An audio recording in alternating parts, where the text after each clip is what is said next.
On the domestic front, Krystal, I guess this is just as equally terrible a story. So. What the hell is going on? Yeah. Okay, so obviously you all have probably been following this debate about there's a lot of jobs that are going unfilled, and workers have, for the first time, maybe a little tiny bit of power in the marketplace. So the instant reaction to this state of affairs, rather than being like, hey, how do we make these jobs more appealing? So it's worth workers' time to switch jobs, to come into these new jobs so that they can actually earn a living wage and be able to take care of their kids and all of that.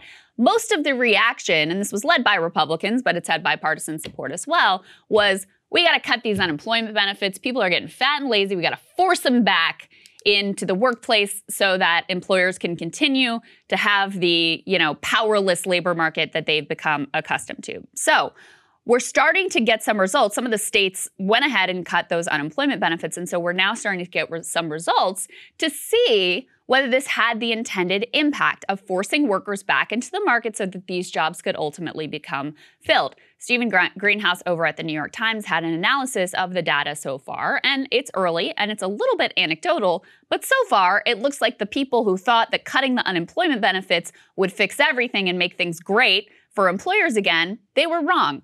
We can throw this tear sheet up on the screen. So workforce development officials said they had seen virtually no uptick in applicants in Missouri since the governor of that state announced that they would end the $300 weekly supplement to other benefits. And the online job site Indeed found that in states that have abandoned the federal benefits, clicks on job postings were below the national average.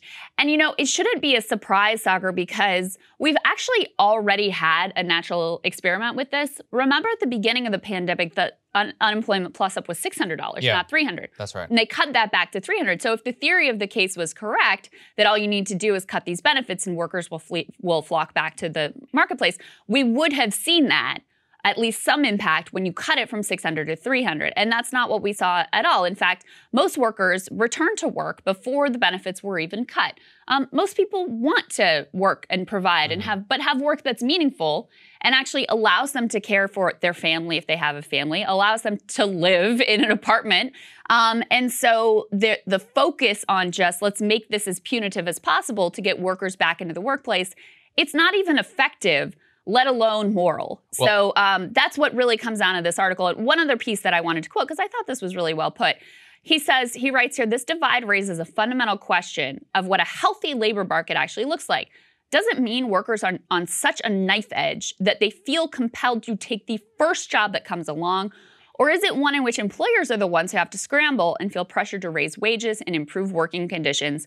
Are the economy and the public better off when workers get to be choosy or when employers do? Which I thought really sort of crystallized what the core tension and question here is in terms of how you look at a healthy labor market. I think it's very important that we understand this story because welfare politics is extraordinarily potent and it is taking off. I want people to know that a lot of what has been internalized by the American public is that the unemployment benefits are bad. And I actually think in the future that some sort of welfare politics will be very much within our purview, especially if the economy continues to do very well. So let's put this up there on the screen. Jordan Weissman actually pointed this out. He is actually very in favor of this policy, but he points out New York Times survey. So a New York Times survey says that 52% of Americans want that $300 per week UI benefit to end immediately. Another 30% want to last through September, while 15% want them to go on indefinitely. Only 20, and even 27% of Democrats think that they should end it now. So a slight majority of Americans think that it should end. And I think the reason why is because the way that this is communicated,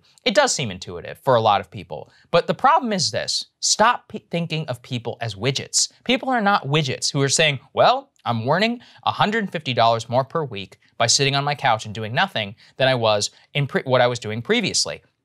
I've said this a million times at this point. I think this is the true and total revenge of our failed policy of pushing people onto unemployment in the first place, and in a way, giving people a chance to reassess. Is this for me? Should I be doing this? Yeah. Do I want to drive for Uber? So I take an Uber every day, and I ask these guys, they're throwing money at them. in order to go and drive. And guess what? A lot of people still don't want to drive. Yeah. You know why? Because driving for Uber sucks for a lot of people. And same for driving for Lyft. I don't want to, just single out Uber or Lyft. Rideshare in general isn't fun. You know what else isn't fun? A lot of service jobs. What else isn't fun? Some restaurant jobs. People did it in order to make ends meet, but when they took a year and a half in order to reset, they said, yeah, I just don't want to do this anymore. Yep. That is a powerful force. And you know what? We could have spared ourselves this if we wanted to. We created the natural experiment. Separating people from their jobs, I said this at the time, I'll keep saying it again, was a disaster. Do you know how difficult it is once you've spent a year and a half doing something else to say, yeah, I'm gonna go back to doing the exact same thing? How many people actually wanna do that? Not many. And this is the final revenge, I think, against Washington policy.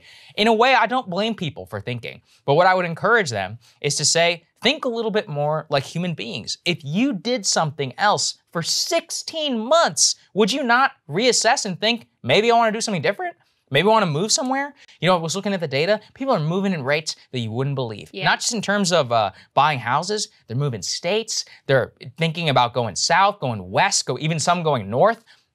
New York and California have lost tens of thousands of people. And I'm not, it's not just rich people that are moving, many middle-class people as well. People are reassessing their life. I'm sure we're, subconsciously, maybe that was part of it for us too. I don't know. That's true. Yeah, if you think about it, we're part of a great societal trend. Actually. Joe Rogan and all those people, they moved to Austin. This was a great reset button for a lot of people. And that's gonna just be a crazy situation. And I have deep and total sympathy with many businesses who cannot find people to work, and most Americans are generally pro-business. They don't want them to suffer, which is why they are saying, let's end these unemployment benefits. I've said it a million times, pay people to go back to work. There's an easy way to do this. Well, use those UI benefits, give them to people whenever they go back to work, make it transferable, and let it phase out in September, October, November, whenever. Let's make this easy on the business, and let's pay people a little bit more money. Yes, and there has to be two pieces to the, isn't reset, that's like a conspiratorial term. Sorry, Great Reset. Okay, so we can say reset. Some people are gonna be mad at you for saying the Great Reset. Okay, well. That is a conspiracy, but go ahead. Whatever, the rethink, the great rethink that people are going through.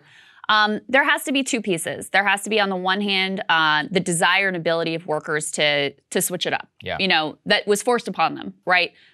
I think if you had asked people at the beginning of the pandemic, what's the policy that you want? They didn't want the instability of not knowing what job that they were going to go back to.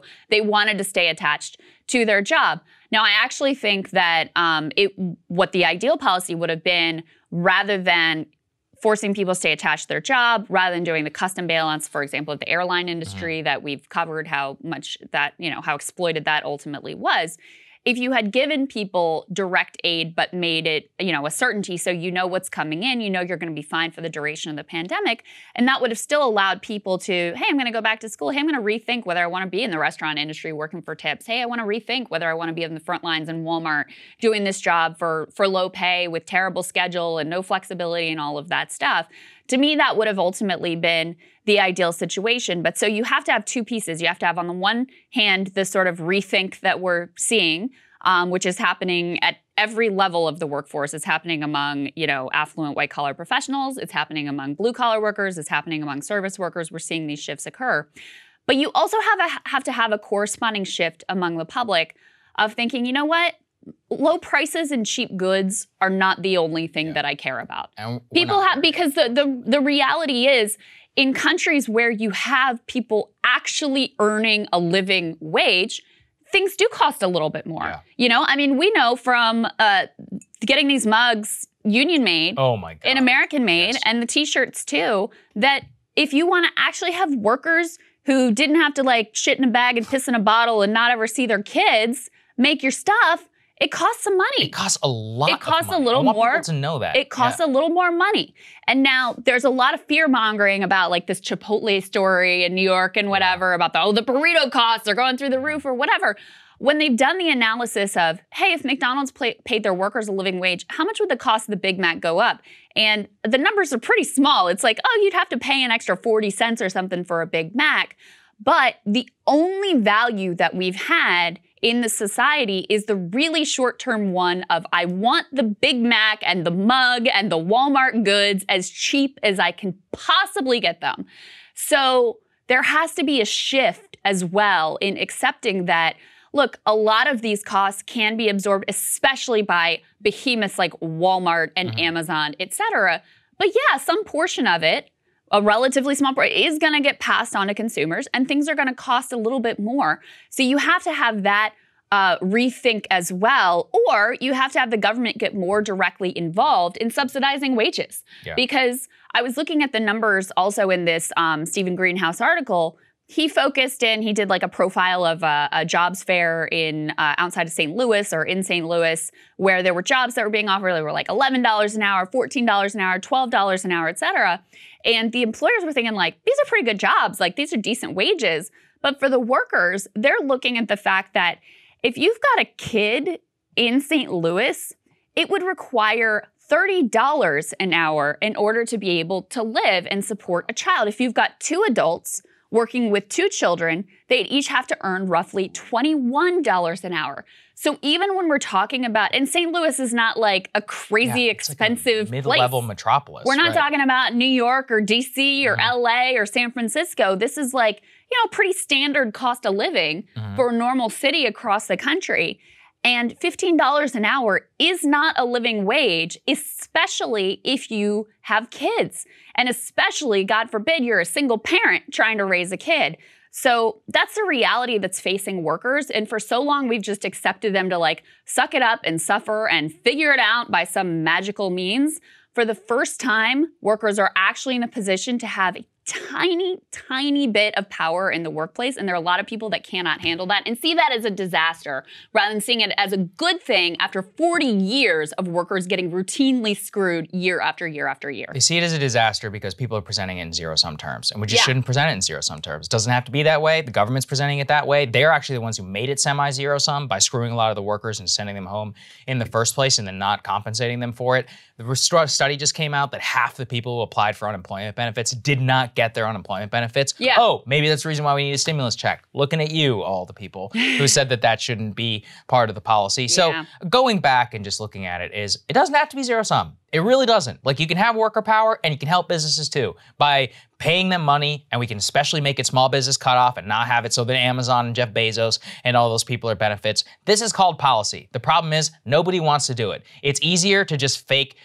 set fake terms of the debates and then just fight, you know, around this, and people get scraps. And unfortunately, I think that's exactly where we are. Hey guys, thanks so much for watching. That's right. Just as a reminder, you can become a premium subscriber today. Watch the full show completely uncut, our reactions to each other's monologues. You get to listen to it. You get to ask us questions, all that good stuff. Link is right there in the description or at breakingpoints.com. Best of all, great way to say screw you to the mainstream media.